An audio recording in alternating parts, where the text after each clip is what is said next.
Winning in the NFL is the goal for every team, but achieving a singular win, let alone double-digit wins in a season, is always easier said than done. And this is just in the regular season, which excludes winning 3 or 4 straight games in the postseason against the most difficult teams the league has to offer. And the AFC is more loaded than ever before, and winning in the AFC is extremely difficult. You can do everything right from a roster building standpoint and have one minor thing go wrong, and your season is over just like that. And in today's video, we are going to discuss why it is so difficult to win in the AFC, and within this, we are also going to discuss players' futures from a legacy standpoint, and even go a little into the future and project what the AFC will look like a couple of years from now. And there is a lot to dive into in today's video, and without further ado, let's begin. And we are starting today's video by starting with the prerequisite of competing in the AFC, and that of course is having a quarterback. It's not just enough to have a good roster, or have a great defense, or have a good run game and a good defense. No, not in today's AFC. And sure, you could win a playoff game, or maybe even 2 with a great defense, but you are more than likely going to not go all the way with just a great defense in the AFC, and the past few years have showed that.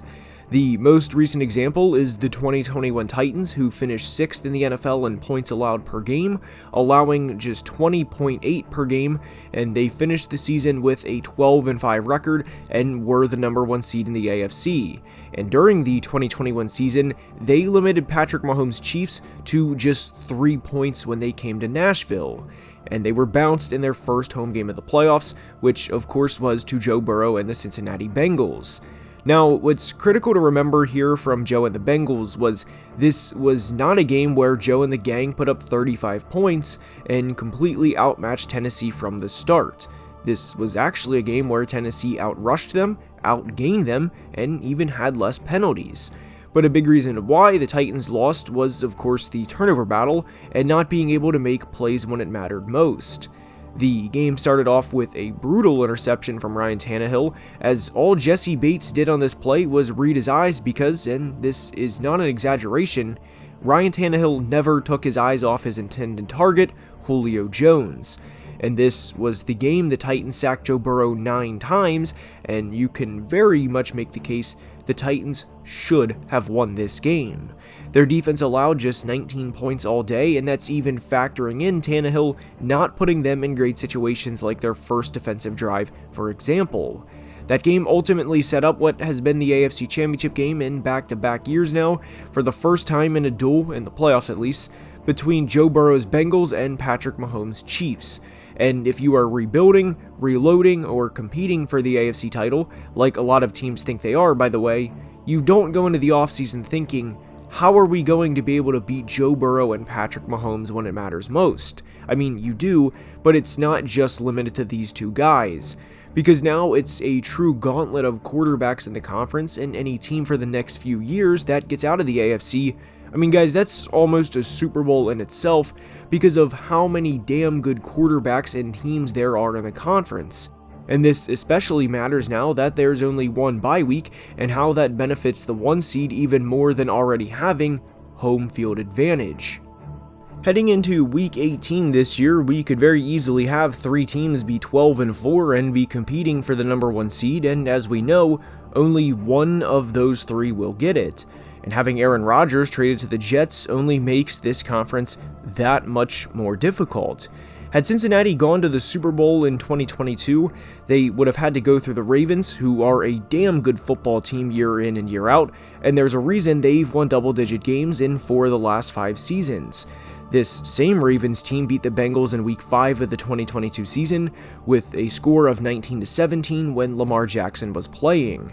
The point is, their wildcard win over the Ravens, even without Lamar playing, was still a very, very hard-fought win. And of course, they dismantled Buffalo the next week and beat Josh Allen's Bills in the process for a chance to go play Patrick Mahomes in his stadium. And had they won that game, oh yeah, they would have had the chance to go play the player who finished 2nd in MVP voting in Jalen Hurts and his Eagles in Super Bowl 57. And this is just one team's path of getting to the Super Bowl, or how they would have got to the Super Bowl had they beat Kansas City. This was without a former MVP playing in the wildcard round in Lamar Jackson, and this was without Aaron Rodgers being in the AFC at this point in time.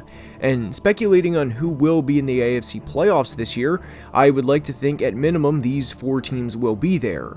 The Jags, as I think they will win the AFC South, the Chiefs, as I think they will win the AFC West, and even if they don't, they will be a top 7 team in the conference to earn a wildcard spot. The Bengals presumably winning the North, and the Bills will get there one way or another. So no matter how you slice it, you're looking at a playoff path of having to play any of the following: Trevor Lawrence, Patrick Mahomes, Joe Burrow, and Josh Allen. And this is not including the aforementioned Lamar Jackson, Aaron Rodgers, or Justin Herbert. Oh, and by the way, Russell Wilson could very much be back this year, as Sean Payton is the team's new head coach, and Russell did not accidentally make 9 Pro Bowls and throw for 30 or more touchdowns in 5 separate seasons during his time in Seattle, or Dolphins quarterback Tua Tagovailoa for that matter, who was on pace for over 4,600 yards and 33 touchdowns had he played a whole 17-game season. And while I will mention both CJ Stroud and Anthony Richardson, I'm not really including either one in today's video because I don't expect either the Texans or Colts to seriously compete this year, though we will talk about these teams later. I'm just not including these guys in the likes of the best quarterbacks in the conference without playing a down of NFL football quite yet. So having any of these guys at any point in January is brutal to begin with, yet to get in the big game, you're going to not only play them, but beat them in ensuing weeks. And to give you an idea of how damn daunting it can be for a team, let's take a look at Cincy's 2023 schedule, and more specifically, after their Week 7 bye. In Week 8, they get a nice hello off the bye in San Francisco, which is going to be a very difficult game, then play home against Buffalo, which is back-to-back games against playoff teams right off the bye. They then play Houston, which they should win, but then have to play Baltimore on just 3 days rest and play them on Thursday night. So in a span of 18 days, the Bengals have 3 games against what will probably be playoff teams, including a division game on the road. And the reason why this is such a big deal is because of Cincinnati having a Week 7 bye, which is relatively early in the year considering there is a 17th game now. Them getting the number 1 seed and only having to play 2 games before getting to the Super Bowl is that much more critical for them than ever before. And unfortunately, it doesn't get easier after the Ravens game. Sure, they have a mini bye on the back end of the Thursday night game, but they play Pittsburgh, then go to Jacksonville on Monday night in the ensuing 2 games. Jacksonville will probably win the South, and that obviously won't be an easy game, and Pittsburgh has yet to be discussed in today's video, but they are a damn good team, and depending on Kenny Pickett's progression, they too could make the playoffs in 2023. They should be able to handle Indy at home even on a shorter week, but then have a tough 4-game stretch to end the season of home against the Vikings, at Pittsburgh, at Kansas City, and home against Cleveland.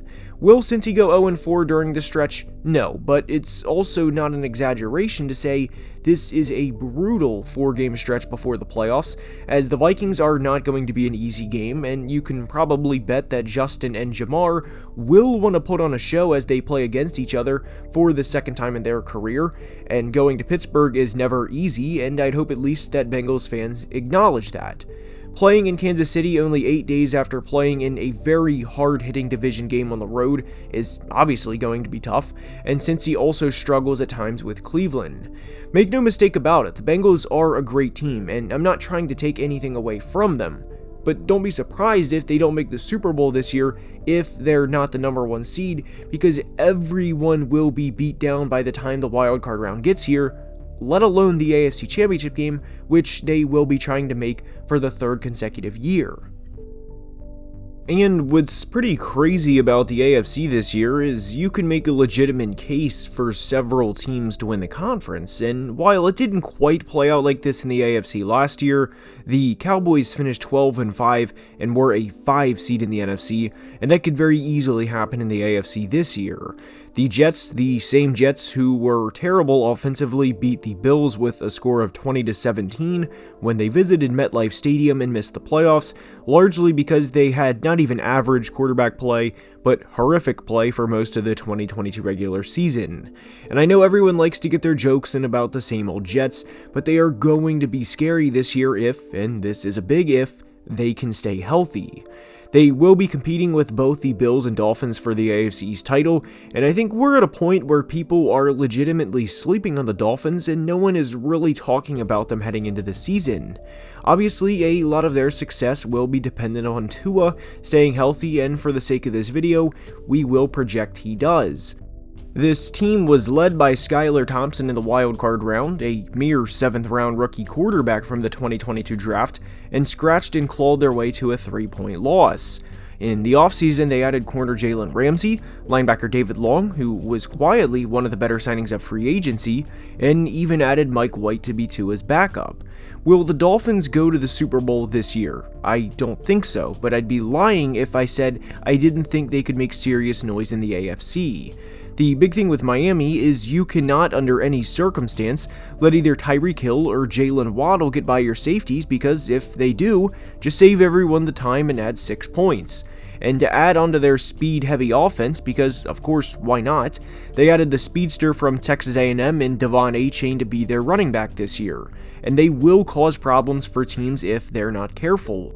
There's also a side to this that makes competing in the AFC so difficult, and that's if you're already a bad team, knowing you have to go up against these guys for the foreseeable future, and there's nothing you can do about it as a franchise.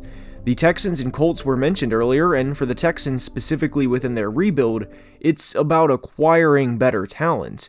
Game planning against Trevor Lawrence 2 times a season for the next 10 years, and because Trevor is only 23 years old, could be even longer than 10 years, is going to be a pain in the ass, but he is the face of the franchise, and you can't just roll over against the Jags and say, alright, well, it's their time to win the South, so we'll just let them have it. And this all plays into why the AFC is so hard to not only to win, but just to compete. And in this capacity, I do like the Texans drafting CJ Stroud, because if they didn't and rolled into the year with Davis Mills or Case Keenum, they might as well have just waved the white flag for this year. But they didn't, and they know in order to get to where they want to be, which of course is the playoffs, then eventually the AFC Championship game, then eventually the Super Bowl, they needed to get their franchise signal caller of the future. Because if you don't have one in the AFC, good, and I mean good, luck. What's particularly brutal about the AFC is there's no games off. Baltimore's last 4 games are at Jacksonville, at San Francisco, home against Miami, and home against Pittsburgh, meaning 4 teams that could make the playoffs. And that's just right before the playoffs start. And they didn't sign Lamar to that big extension with the intention of not only not making the playoffs, but winning multiple playoff games. This conference is absolutely brutal, and while it may be thought that every big quarterback will get a ring at some point, that's not always the case. And Mahomes already having 2 in this gauntlet of a conference is absurd, and I can't wait to see how the next few years play out in the postseason.